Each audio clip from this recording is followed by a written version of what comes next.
కొంతమంది మన మన తెలుగుదేశం పార్టీ నుంచి, మన బీజేపీ నుంచి, మన జనసేన నుంచి కూడా వచ్చారు.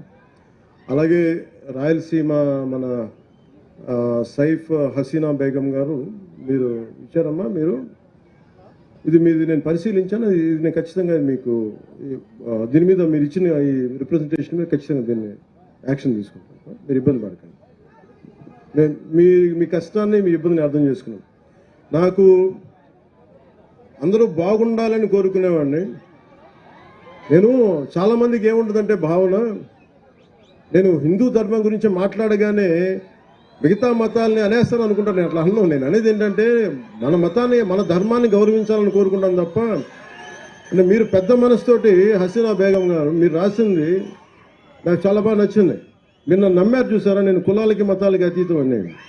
నేను కులాల్లో ఉన్న అసమానతలు, మతంలో సమానతలు కోరుకునేవాడిదే తప్ప అసమానతలు ఉండకూడదు, కులాల్లో మా మత ధర్మాల్లో సమానత ఉండాలని కోరుకునేవాడిని తప్ప ఏ ఒక్కరు కూడా ఇబ్బంది పడకూడదని మనస్ఫూర్తిగా ఆకాంక్షించేవాడిని. మనస్ఫూర్తిగా మీకు దీన్ని నీళ్ళు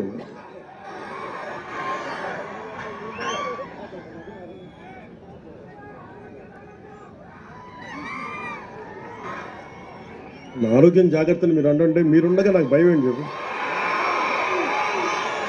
అంటే నా లోపల ఏదన్నా బాగలేదంటే ఒక అరుపు అరిస్తే మీరు ఆ జబ్బు కూడా పోదు.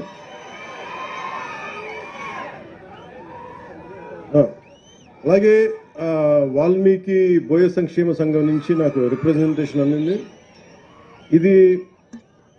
ఇది ప్రత్యేకించి కేంద్ర ప్రభుత్వం, రాష్ట్ర ప్రభుత్వం కంటే కూడా కేంద్ర ప్రభుత్వ పరిధిలో ఉండేది. ఏ కులాలని ఏంటి అనేది, ఉదాహరణకి మన తెలంగాణ విభజన జరిగేంత, మన విడిగా ఏర్పాటయ్యాక దాదాపు 26 కులాలని 29 కులాలను బీసీల జాబితా నుంచి తొలగించారు. సో ప్రతిదీ చాలా కష్టమైన ప్రక్రియ.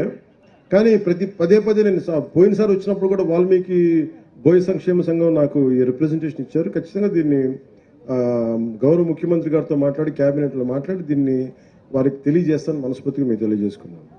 అలాగే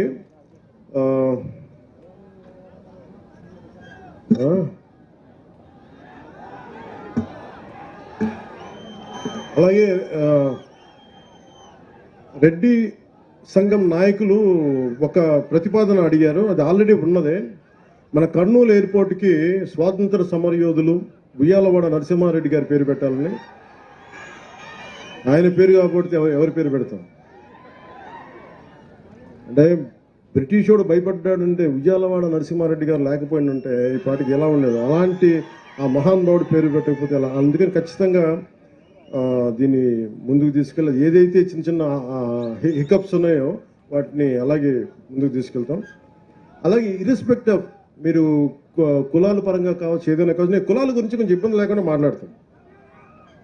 ఇప్పుడు నేను మందకృష్ణ మాదిగ గారి గురించి మాట్లాడాను. అంటే నేను మాదిగ సర్నేమ్ పెట్టుకోవాలంటే ఎంత గుండె ధైర్యం ఉండాలి, ఎంత సెల్ఫ్ రెస్పెక్ట్ ఉండాలి, ఎంత ఆత్మగౌరవం ఉండాలి. అలాంటి ఆత్మగౌరవ పోరాటాన్ని చేసి నేను ఇబ్బంది లేకుండా మాట్లాడతాను. అలాంటిది నేను మాట్లాడుతున్నప్పుడు చాలామందికి ఇబ్బందిగా ఉంటుంది. కొంతమంది రాజకీయ నాయకులు పవన్ కళ్యాణ్ ఎలా కులాల గురించి మాట్లాడేస్తారంటే, నా జీవితంలో నేను ఎప్పుడు కులం పాటించలే, మతం పాటించలే, కానీ ధర్మాన్ని పాటిస్తాను. చాలా బలంగా ధర్మాన్ని పాటిస్తాను. నా స్వధర్మాన్ని, నా సనాతన హిందూ ధర్మాన్ని నేను పాటిస్తాను. అన్ని మతాలని చాలా గౌరవిస్తాను. అది ఇస్లాం కావచ్చు, క్రిస్టియానిటీ కావచ్చు, బుద్ధిజం కావచ్చు, సిక్కిజం కావచ్చు. I have extreme respect for all the religions. And నేను నా మతాన్ని నేను ఆరాధిస్తాను. దీనికి ఏం చేయాలి? అలాగే నా మనసు ఎప్పుడు కూడా ఈ దివ్యాంగులకు సంబంధించి ఇప్పుడు చాలా బాధ ఉంటుంది. అలాగే నా దృష్టికి ఈ రోజున మన ఎమ్మిగనూరు మండలం నుంచి కర్నూలు జిల్లా శ్రీవాణి పుట్టుకతో బెడ్ రిడెన్ అని చెప్పారు. పెన్షన్ టు బి ఎన్హాన్స్డ్ 6,000 నుంచి 15,000కి. ఖచ్చితంగా మీకు ఇప్పుడే మాటిస్తాను, దాన్ని ముందుకు తీసుకెళ్తాను ఖచ్చితంగా. అని నేను డిప్యూటీ సీఎం పేషతో నేనే ఫాలో అప్ చేస్తాను. అలాగే ఇంకొక బాబు బెడ్ రిడెన్ చందు మరాఠీ, ఆ బాబు కూడా ఓర్వకల్ మండలం బైరాపురం బొడ్డువాండ్లపల్లి, వారికి కూడా నేను వారి నాన్నగారి పేరు భాస్కర్ రావు. మీకు కూడా పెన్షన్ రాలేదు, నేను అది కూడా మీకు తెలియజేస్తాను.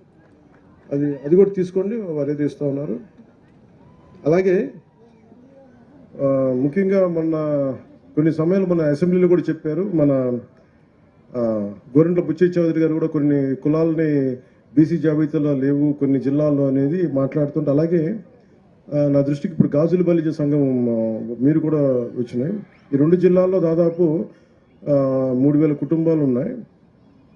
గాజుల బలిజ ఓబీసీ 101 సీరియల్ నెంబర్ ఉన్నాం. మీరు ఇబ్బంది పడుతూ ఉన్నారు, భోజనానికి కూడా ఆకలి లేకుండా. దీన్ని మిమ్మల్ని డీసీడీలో చేర్పించవలసిన మీరు అడుగుతున్నారు. ఇది అగైన్ నేను మీ దృష్టికి తీసుకొచ్చి ఇది కేంద్ర ప్రభుత్వం తీసుకోవాల్సింది. అలాగే గాజుల కొణిదల రంగయ్య గారు కర్నూలు మీరు తెలియజేశారు, నున్న గాజుల శ్రీనివాసులు గారు తెలియజేశారు. ఇది ఖచ్చితంగా ఇది అంటే మీరు ఒకే గాజుల బలిజ సంఘానికి నాకు నిజంగా మేము చూస్తానంటే గాజుల లక్ష్మీ నరసింహ చెట్టు గారి పేరున్నారో లేదో తెలియదు, ఆయన బలిజ కులానికి చెందిన వ్యక్తి. అంటే ఇది ఆయన మద్రాస్ ప్రెసిడెన్సీలో భారతదేశంలోనే ఇండియాలోనే అప్పుడు బ్రిటిష్ ఇండియాలో 2వ శాసనసభ్యుడు అంటే మన అసెంబ్లీకి ఎన్నికైన వ్యక్తి. ఆయన మద్రాస్ నేటివ్ క్లబ్ అని ప్రారంభించిన వ్యక్తి. సో మీరు ఆయన ప్రేరణగా తీసుకోండి, మీరు ఖచ్చితంగా మీకు న్యాయం జరుగుద్ది. నేను అన్ని కులాలతోటి ఎలాగ న్యాయం కోసం పోరాటం చేస్తానో, అది మాదిగ ఉపకులాలు కావచ్చు, అలాగే ఎస్సీ ఉపకులాలు కావచ్చు, అన్నిటికీ, అలాగే ముస్లిం మైనారిటీలకు సంబంధించి కావచ్చు, ఎలా న్యాయం చేస్తాను మీకు కూడా ఖచ్చితంగా న్యాయం జరిగేలాగా నేను నా వంతు కృషి చేస్తాను. మీ అందరికీ నేను తెలియజేసుకుంటాను. అమ్మా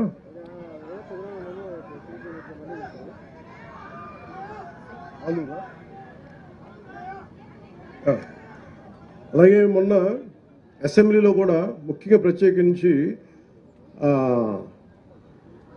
ఆలూరు వస్తాం, ఖచ్చితంగా ఆలూరు వస్తాం. బుడగ జంగాల మన ఎస్టీలో ఎవరిచారు మన బుడగ జంగాల ఇది మన మీరేనా? ఓకే. ఇది అంటే చాలా బాధ అనిపించింది మీ సమస్య వింటా ఉంటే. ఇది నేను క్యాబినెట్లో కూడా మాట్లాడాను. ఇది క్యాబినెట్లో కూడా మాట్లాడి ముఖ్యమంత్రి గారితో చెప్పాను. బుడగ జంగాలకి స్వాతంత్రం బ్రిటిష్ ప్రెసిడెన్సీలో ఉండి విడిపోయిన తర్వాత వారికి తెలంగాణలకు రికగ్నిషన్ కానీ ఆంధ్రాలో మన ప్రాంతాల్లో లేకపోయేటప్పటికి ప్రత్యేకించి కుల సర్టిఫికేట్ కూడా లేదు. ఏ కులానికి చెందిన వారో కూడా తెలియని పరిస్థితిలో ఉంటుంది. ప్రత్యేకించి మన అసెంబ్లీలో కూడా నేను ప్రస్తావించాను. ఖచ్చితంగా బుడగ జంగాల సోదరులందరికీ మీకు న్యాయం జరిగేలాగా మీరు ఏదైతే కోరుకుంటున్నారో దాన్ని మిగతా వర్గాల వారికి ఇబ్బంది లేకుండా బుడగ జంగాలకి మేము న్యాయం చేస్తాం, ఖచ్చితంగా చేస్తాం.